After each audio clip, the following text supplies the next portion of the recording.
السلام علیکم، ستړي مشئ، وخت مو په خیر. تاسې ته له زیر نیوز 40 څخه د نن ورځې د مهمو خبرونو ټولګې ته ښه راغلاست وایو. نن پنجشنبه د 1404 هجري لمریز کال د جدي یا مرغومې 18مه چې د 2024 زیږدیز کال د جنورۍ له 8مې سره برابره ده. زه صافی مو تاسې ته له زیر نیوز 40 څخه د نړۍ مهم خبرونه وړاندې کوم، خو په سر کې د مهمو خبرونو سرټکي. امریکا له لسګونو نړیوالو او د ملګرو ملتونو له اړوندو ادارو وځي او په سوریه کې د نښتو له امله د مرګ بلشمیر 15 ته ورسید. له 100 زره زیات ملکي وګړي بې ځایه شوي. اوس هم پام وکړئ پوره خبرونو ته. د امریکا ولسمشر ډونالډ ټرمپ اعلان کړی چې هیواد یې له 6 نړیوالو بنسټونو او د ملګرو ملتونو له یو شمېر اړوندو ادارو څخه د وتلو پریکړه کړې ده. په دغه بنسټونو کې د اقلیم بدلون، سولې او دیموکراسي اړوند مهم نړیوال فورمونه شامل دي. د سپینې ماڼۍ د ولسمشرۍ یادښت له مخې دا پریکړه تر هغې ارزونې وروسته شوې چې کوم سازمانونه، تړونونه او قانونیسونونه د امریکا له ملي ګټو سره په ټکر کې بلل شوي. ټرمپ ویلي امریکا به له یادو بنسټونو نه یوازې خپل ګډون پای ته ورسوي، بلکې ټول مالي ملاتړ به یې هم بند کړي.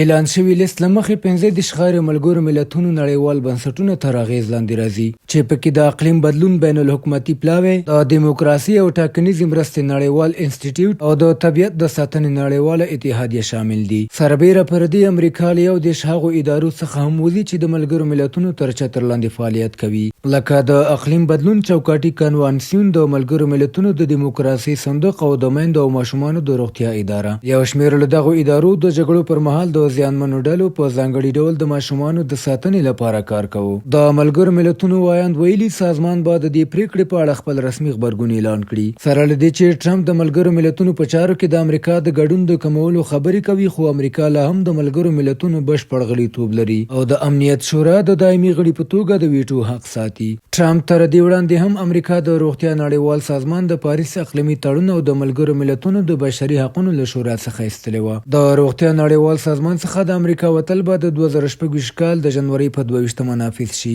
امریکا په 2024 او 25 کلونو کې دغه سازمان ته 261 میلیونه ډالر مرسته کړې وه. دغه راز د ټرمپ اداره د فلسطیني کډوالو لپاره د ملګرو ملتونو پر ادارې د امریکا د مالی مرستو بندیز ته دوام ورکوي.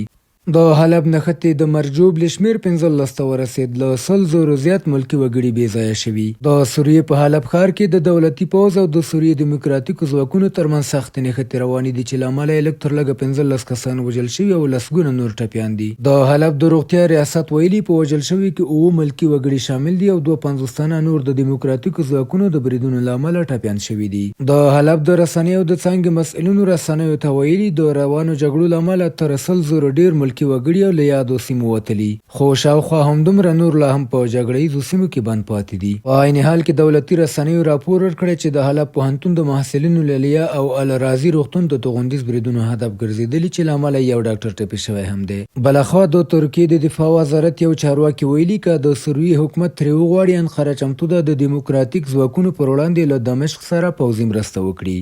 د ایران اعتراضونه امریکا د سخت غبرګون خبرداری ورکړ. د امریکا د بهرنیو چارو وزارت ویلي که د ایران حکومت د اعتراض کوونکو پر وړاندې د خلکو د وژلو لړۍ پیل کړي نو واشنګټن به سخت غبرګون وښيي. د وزارت وایند ویلي د ولسمشر ډونالډ ټرمپ دریځ روښانه دی او هغه ټینګار کړی که تاوتریخوالی تکرار شي امریکا به اقدام وکړي. تر دې وړاندې ټرمپ هم خبرداری ورکړی چې که ایران پر سوله ییزو اعتراض کوونکو زور وکاروي امریکا به د هغوی د ژغورلو لپاره چمتو وي. دغه اعتراضونه نن هم دوام لري. په ټولنیزو رسنیو کې خپرې شوې ویډیوګانې کې ښکاري چې معترضانو د فارس ولایت په کوه چنار کې د قاسم سلیماني مجسمه نړولې او د اسلامي جمهوریت بیرغ یې ښکته او څیرې کړی دی. په همدې حال کې د ایران پارلمان اعلان کړی چې په اعلام او تهران کې پر روغتونونو د امنیتي ځواکونو د ننوتلو او د اوښکې بهونکو ګاز د کارونې موضوع څیړي. د پارلمان د روغتیا کمیسیون ویلي روغتونونه باید د هر ډول امنیتي عملیاتو څخه خوندي پاتې شي. اعتراضونه د مرغومې پر 9مه د اقتصادي ستونزو، د انفلاسیون د لوړې کچې او د ملي پیسو د ارزښت د سخت کمیدو له امله پیل شو.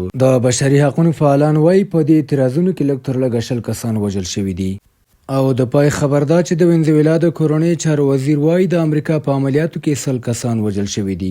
د وینزویلا د کورنۍ چارو وزیر دیوسادو کابیو اعلان وکړ چې د امریکا په پوځي عملیاتو کې چې دغه هیواد ولسمشر نیکولاس مادورو یې له واکه لرې او ونیو شاوخوا 100 کسان وژل شوي دي. د کابیو له قوله مخکې له دې رسمي شمېره نه وه ورکړل شوې، خو د وینزویلا پوځ د خپلو 23 وژل شویو غړو نوملړ خپور کړی دی. او د کیوبا چارواکو ویلي شاوخوا 22 تنه د پوځ او استخباراتو غړي هم پکې شامل وو. د راپور له مخې د مادورو مېرمن سیلیا فلورس چې له هغه سره ونیول شوه ټپي شوې او مادورو په خپله د پېښې ټپ ترلاسه کړی دی. د وینزویلا موقت ولسمشر دیلسي رودریګز د وژل شویو پوځیانو لپاره د یوې اونۍ ماتم مراسم اعلان کړي او کابیو هغه د زړورۍ په توګه ستایلې ده. بهرني خبرونه همدومره و. د کورنۍ او سپورتي خبرونو لپاره زموږ پاڼې وڅارئ. په خواله رسنیو فیسبوک، انسټاګرام، ایکس، یوټیوب او ټیک ټاک زموږ خپرونې خوښې او موږ تعقیب کړئ. ادرس یې زیر نیوز 40 تر سبا خپرونې د الله په امان.